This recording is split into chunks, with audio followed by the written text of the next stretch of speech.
Estamos de regreso en la conversación con que empezamos a cerrar la jornada de Tele 13 Radio. Esta es Página 13, lunes de política con Kiki Mujica, como siempre, Josefina Arauz y Luis Cordero. Luis nos quiere llevar a Europa, Europa del Este, pero con un link en Chile. Vámonos a Hungría. Sí, bueno, porque yo creo que ha sido objeto de conversación ayer y hoy la derrota de Víctor Orbán después de 16 años y probablemente el líder más representativo y significativo de o el populismo o la ultraderecha o más bien la democracia liberal, ¿no? Esta idea de tener estructuras de gobiernos basados en periodos de elecciones, pero que más bien lo que hacen es ocupar el sistema institucional para restringir libertades públicas. El caballo de Troya de Putin, el socio ideológico de Donald Trump en Estados Unidos. Creo que hay pocas personas, creo que debe ser el único, que es capaz de reunir a esos dos personajes como asistentes y pretensiones de su reelección.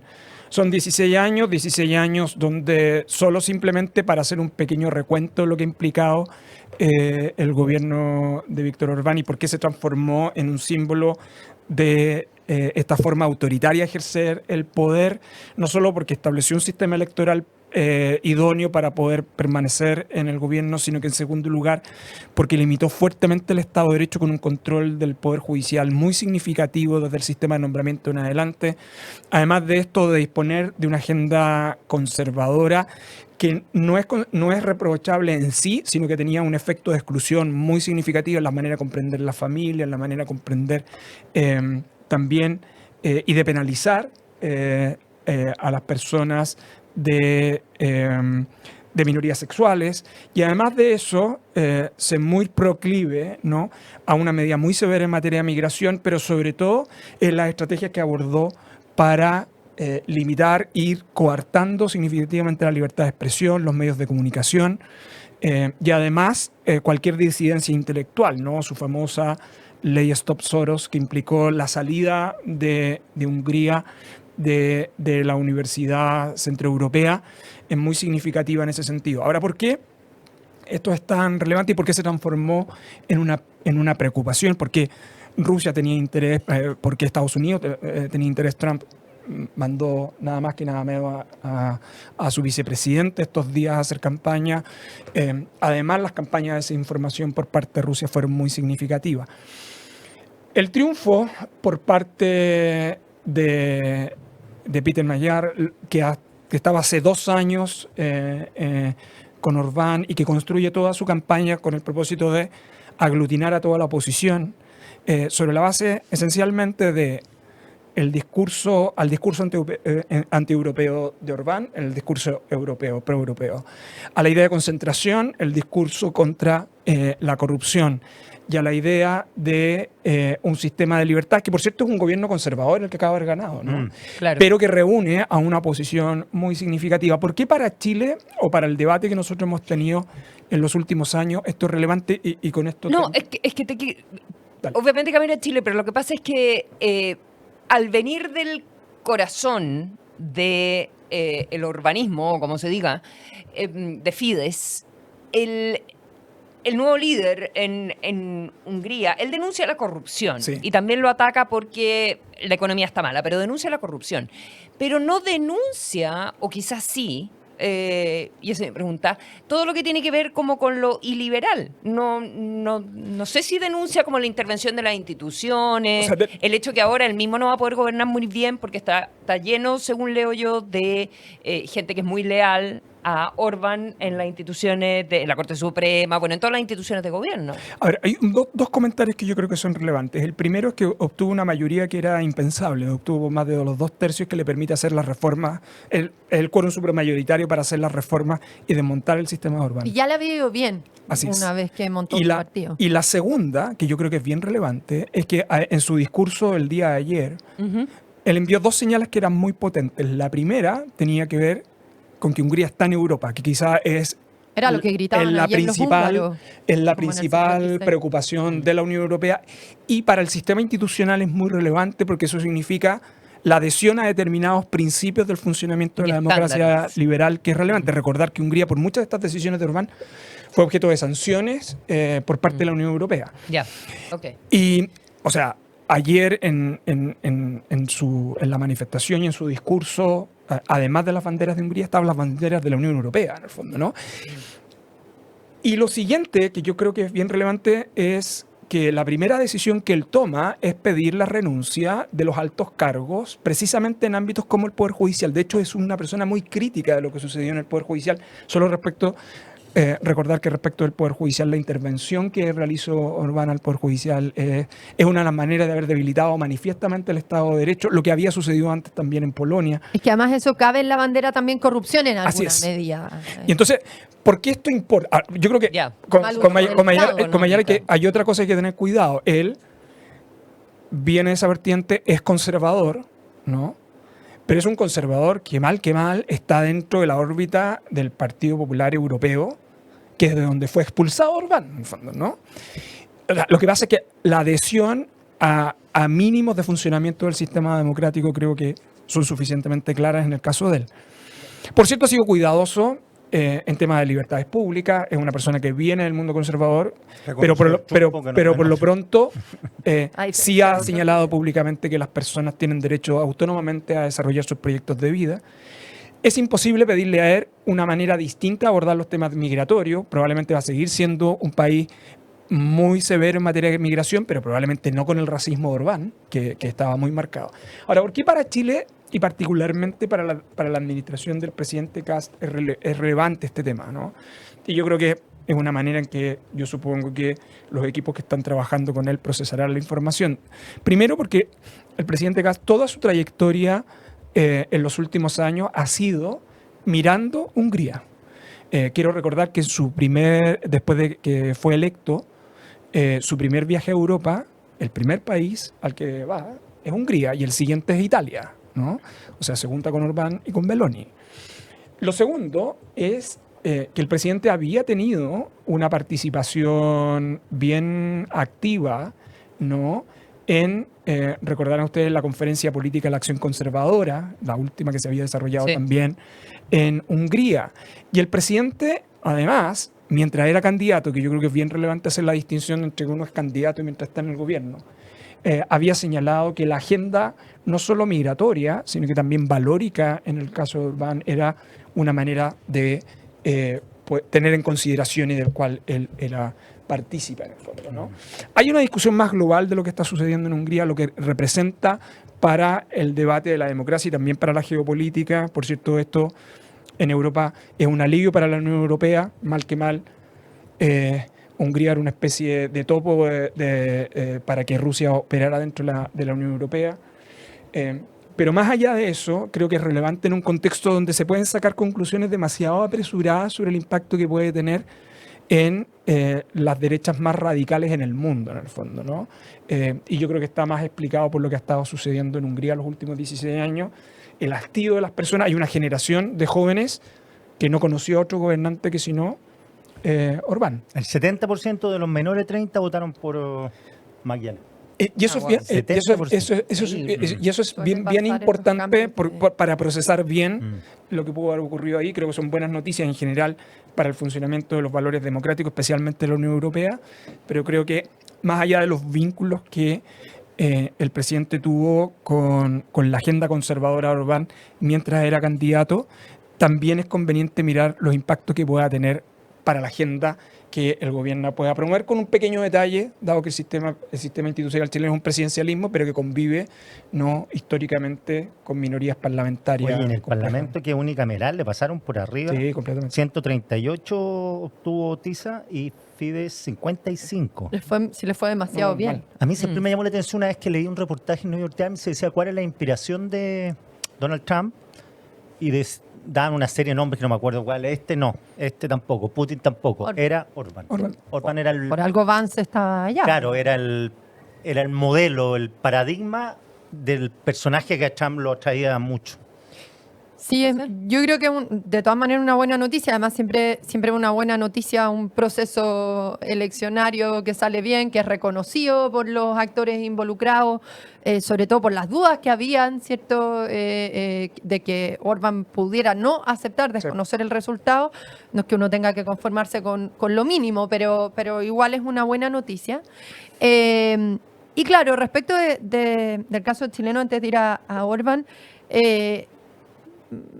yo creo que siempre es mejor irse con mucha cautela y ser muy selectivo tú tienes que llevarte bien en general con todos diplomáticamente, pero igual creo que es bueno ser muy, muy selectivo con los referentes que eliges como inspiración, ¿no? Sobre todo porque más allá de si este caso, el de Orbán, daba señales hace tiempo, igual nunca sabes hacia dónde pueden derivar, ¿no? Entonces mejor irse con calma. Creo que es mejor ser cauto en ese sentido. Pero aún así, ayer no fue un mal día para las derechas, ¿no? O sea, en ninguna parte, digamos, ni para la agenda, de hecho, conservadora en algún sentido, ¿no? O sea, el gobierno de Kast podría ampararse en ese sentido, ¿no? Decir, es un poco lo que ha hecho, quizás sin éxito, digamos, yo creo que eso tiene problemas sin duda, pero lo que ha hecho con Bukele, ¿no? A mí me interesa su política vinculada a delincuencia, seguridad, en fin. Creo que con Orbán hubo menos distinciones y precisiones de esa naturaleza. Lo dijo el verano. Pero ahora así, dice, yo fui el 2024, dijo, a ver lo de las vallas de alambre, que eran unas imágenes bien violentas también en su minuto, lo de las vallas de alambre. Pero dijo, yo estoy en el escudo fronterizo, lo que me interesa es la política migratoria, y lo que él hizo en ese minuto se está viendo y dando sus frutos hoy. Esto es cuando fue en febrero. Claro, mi punto es, más allá Pero de... eso no quita que participe en los eventos y en las conferencias donde tienes Alternativa para Alemania, donde tienes Vox. Sí, no. Y por eso tiene al inglés, ¿cómo se llama? Farage. Sí, no, y por eso esto es más allá de si el gobierno se identifica o no y si eso está bien o no. Aún así, no fue un mal día para las derechas. De hecho, a quienes a la izquierda le da muy mal también. O sea, muy, muy mal, de hecho. Y era divertido ayer ver que muchos celebraban acá en Chile también el triunfo, que bueno, digamos, el triunfo de Magyar y la derrota de Orbán, pero a la izquierda le fue muy mal, digamos. O sea, las derechas pueden seguir diciendo, en algún sentido, bueno, acá pierde un corrupto, alguien denunciado como corrupto, alguien que estaba teniendo deriva autoritaria, etcétera, pero la hegemonía, digamos, la alternativa no es alguien de izquierda. Claro, porque podría haber venido un péndulo, digamos, sí, que es como ha pasado en otros lados. Y a mí eso me parece que eso es algo que pueden seguir defendiendo las derechas. Pero en todo caso, es interesante lo del discurso pro-europeo, porque es un discurso pro-europeo a la Meloni, digamos, o sea, un discurso pro-europeo que sigue siendo muy pro-Hungría también y movido, en algún sentido Magyar es hábil, digamos, porque no solo está respondiendo a las presiones de la Unión Europea, sino de la propia ciudadanía, y es la ciudadanía retomada los gritos de la Revolución del 56 diciendo rusos a casa, digamos, algo así es la traducción, o váyanse a casa, no sé cómo es, porque es un sentir fuerte a nivel de la ciudadanía, entonces en algún punto es también recogiendo un ánimo ciudadano y no solo las presiones, por así decir, de la Unión, que también en su momento despertaron mucho enojo en la ciudadanía. Pero, y con esto me callo, lo prometo, el caso de Orbán es interesante porque nos permite volver también a las etiquetas que se usan hoy día a propósito de ultraderecha, etcétera, porque Luis decía, gana Magyar, que es conservador, pero que ha reconocido explícitamente que es bueno que hay que asegurar, ¿cierto? Garantizar que cada persona tenga derecho a llevar adelante sus proyectos de vía, ¿no? ¿Esa afirmación lo hace menos conservador? No. ¿O lo hace menos autoritario? Yo creo que lo hace porque a veces la etiqueta de ultraderecha, que quizás en otros momentos sin un Orbán, Magyar habría quedado en la etiqueta de ultraderecha en algún sentido, se confunden, ¿no? Y entonces, por eso es muy interesante el tipo de discusiones que genera la crítica de Magyar, ¿cierto? Respecto de la deriva corrupta y autoritaria de Orbán, logrando salvar, digamos, la bandera, por así decir, de inspiración identitaria, ideológica, ¿no? de identidad política, que nos permite entrar a otros temas que han estado arriba de la mesa este último tiempo. Yo solo un comentario sobre el punto. ¿Por qué gana Magyar? Magyar. Que es más o menos lo que hoy día se está conversando, es que era la única alternativa que la oposición veía de poder derrotar a Orbán. Era el único que tenía posibilidades efectivas y por lo tanto tras él tiene una coalición donde además están incluso verdes y socialdemócratas en el fondo.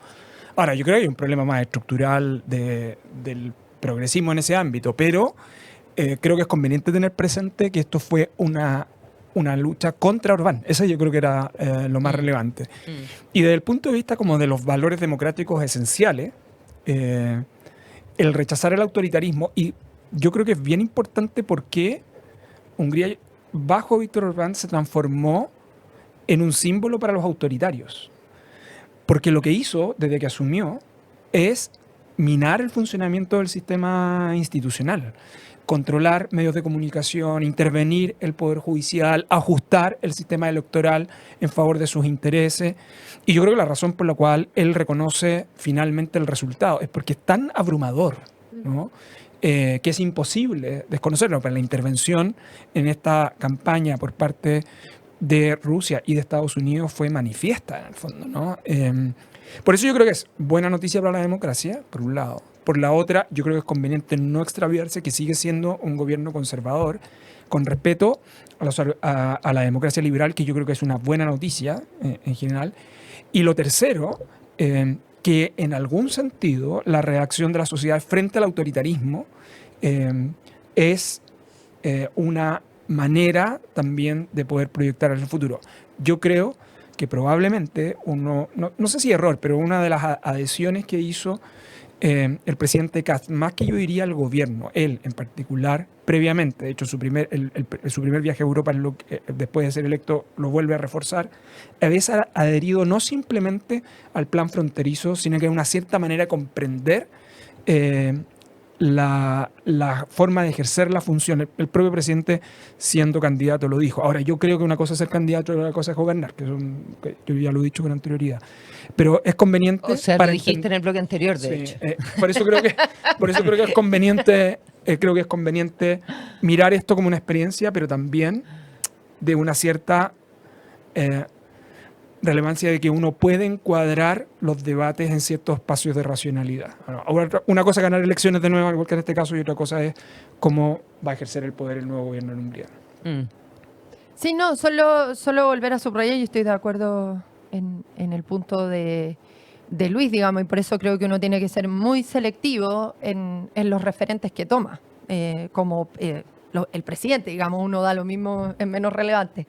Pero en el caso del presidente de un gobierno, obviamente hay que ser muy cauto y distinguir muy bien a quienes tomas como inspiración. Pero aún así creo, y me imagino que así intentarán presentarlo, más allá de que estas cosas siempre son medias ambiguas, digamos, pero según el caso, porque además hoy día Orbán es alguien derrotado, en cambio ayer no, digamos, entonces pueden haber movimientos propios de la política en ese sentido, pero tiendo a pensar que el gobierno chileno lo explicará así, ¿no? O sea, es que en alguna medida ellos se pueden seguir identificando con el caso húngaro, digamos, porque sigue estando una figura afín ideológicamente y que esa es la apuesta de ellos, ¿no? Y eso nos devuelve a esto, ¿no? En el debate sobre la ultra, no solo sobre que quizás sería interesante que el debate sobre la ultraderecha se volviera un debate sobre lo ultra y no especificado a derecha, porque tenemos casos de lado y lado, que el debate sobre lo ultra empezar a especificarse en ese sentido, yo entiendo por qué es de derecha, porque son los líderes que han ido avanzando en el último tiempo.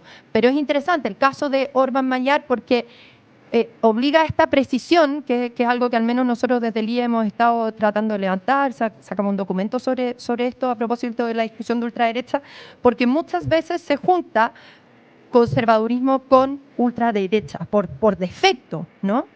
Y resulta que en el resultado ayer pareciera que es posible separar lo ultra, ¿cierto? O la deriva, por así decir, autoritaria, de una agenda conservadora propiamente democrática, ¿no? Me imagino que hay algo de esa apuesta también en... Bueno, Reagan era muy conservador. Y no solo conservadora, con posturas duras en el tema migratorio, etcétera. Ahí nos podríamos entrar a propósito del texto que trabajó Liz, que yo leí, que tengo mis comentarios, pero que no está en el espacio para hacerlo. Solo diría una cosa. Yo creo que, puede formar parte de otra conversación, pero Solo recordar que yo creo que para la discusión de Chile olvidamos con demasiada rapidez que antes de hablar de ultraderecha probablemente debiéramos decir la incidencia del gremialismo clásico chileno en la actual administración.